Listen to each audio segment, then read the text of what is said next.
Tyler as a child, he was the only boy. He was the baby.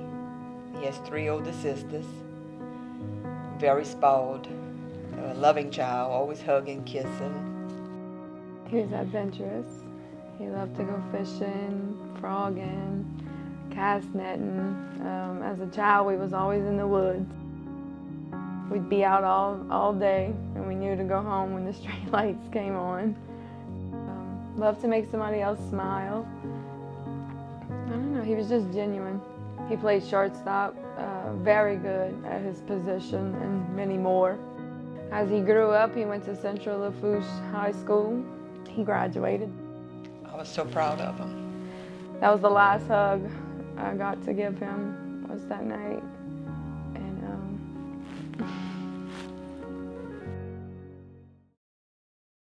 Tyler's truck was a black Chevrolet Silverado, step sewing, extended cab. That was his dad's truck.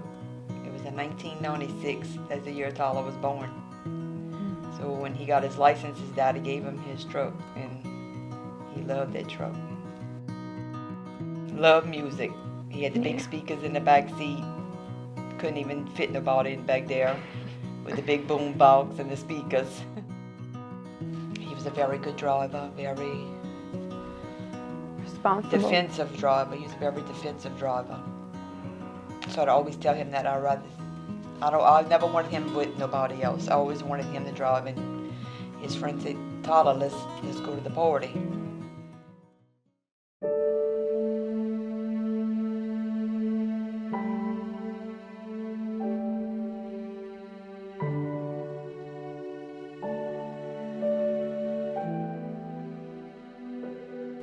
I get the phone call. I jump out the bed. I go answer it. I don't know how long it's been ringing for.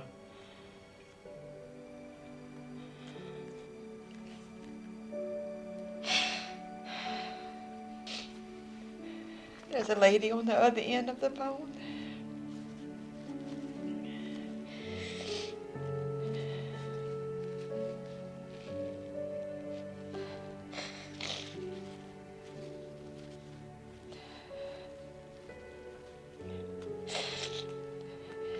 She said, "Is this Tyler Dufrene's mom?"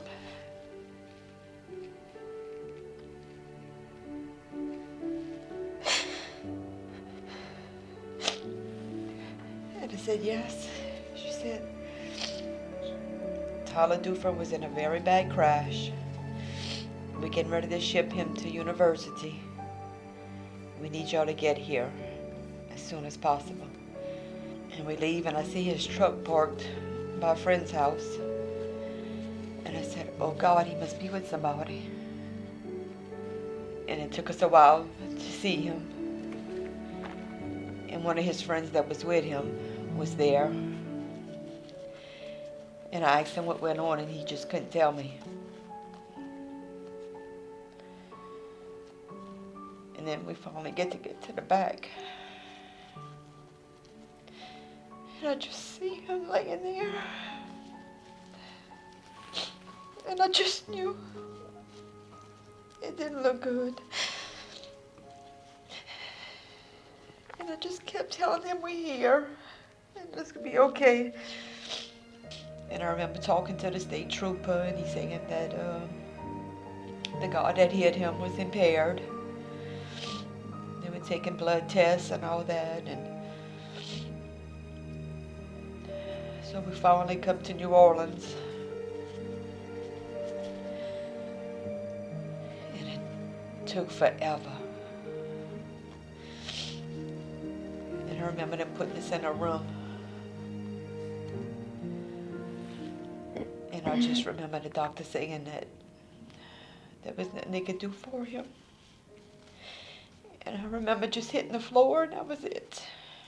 I remember looking at my daughter, and she's just beating on the wall and asking why. And I felt like I just couldn't breathe. And I just had to get out the room. I just remember him saying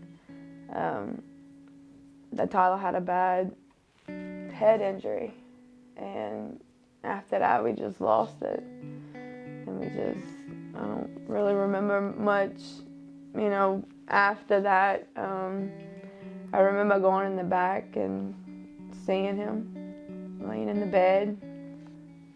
He was all bloody. It was hard. It was hard to see him like that.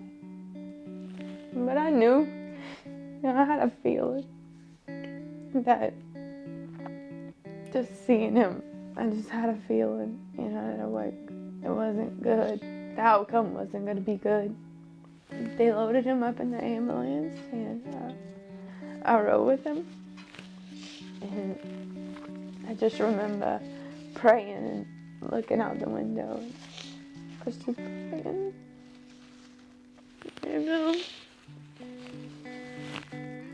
All I could think was just to pray. Just get everybody up and pray. For a miracle, we needed a miracle. And we didn't get that miracle. But we gained a lot of other lives from just his. And he gets to live on through other people. And it kind of gives me comfort. But I know he's in a better place. He's fine. He's happy. Tyler had organ donation, a little red heart on his license. He said, if something happens to me and I can't have it, then I'd rather someone else have it. Organ donation, look how many lives my son saved. I get phone calls thanking me, they think about me every day. They can't thank me enough for making the decision. And really it wasn't my decision, that was Tyler's decision at 15 years old to put that heart on his license. And I'm proud of him. He saved Mr. Dino with his heart. He's a pastor. Yeah. I got to meet him. He lives in Lafayette, and I surprised him one morning. We showed up at his church and got to hear his heart. My childhood was kind of rough. I was in the hospital off and on. I lived in the hospital pretty much my first 3 years of life. My liver was enlarged most of the time, so I was on a lot of medicine that helped with nausea, which caused me to sleep all the time. We just really didn't know what to say. I think that we had waited so long and the time had finally come, so we were really in a state of shock. It was a good thing, of course, and really thank God. And I was praying for my donor's family all this time, and I was suffering inside for them, but I was also rejoicing in the fact that I was going to get a second chance and really get to live my life how it should be. And now I'm starting college. I started last week actually, and I'm really enjoying it. I'm blessed and grateful for this opportunity that I've been given. I can't express my gratitude to my donor family or any other donor family because it's really hard to put into words how grateful I am to have the opportunity to live. I get to be a sissy again, and that just made my heart happy. So I just want to say thank you, and I'm sorry. I just wanted them to understand how blessed and what a difference they've made in my life. I realized my miracle would become, somebody else's miracle. Organ donation wasn't even thought of at that point. The doctors were doing pretty much everything that they could for Tyler. My son's injuries were not survivable. He wasn't going to survive his crash, regardless of organ donation. As a mother that lost my son at 17 years old, think before you get behind that wheel as an impaired driver, texting and driving. Your mother could be sitting here in my seat. Don't get behind the wheel, impaired, texting or driving, anything, and anything can happen in a split second. It can happen to you, your family, anybody. It can happen.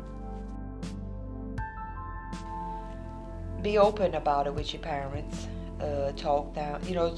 sit down and talk to them about being an organ donor, and let them know that that's what you decide to do, and that's what you want.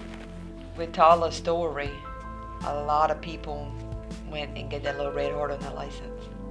Yeah. You wouldn't believe the people that called and texted and emailed us saying that we went change our license to that little red heart because of Tala. Tala is my hero.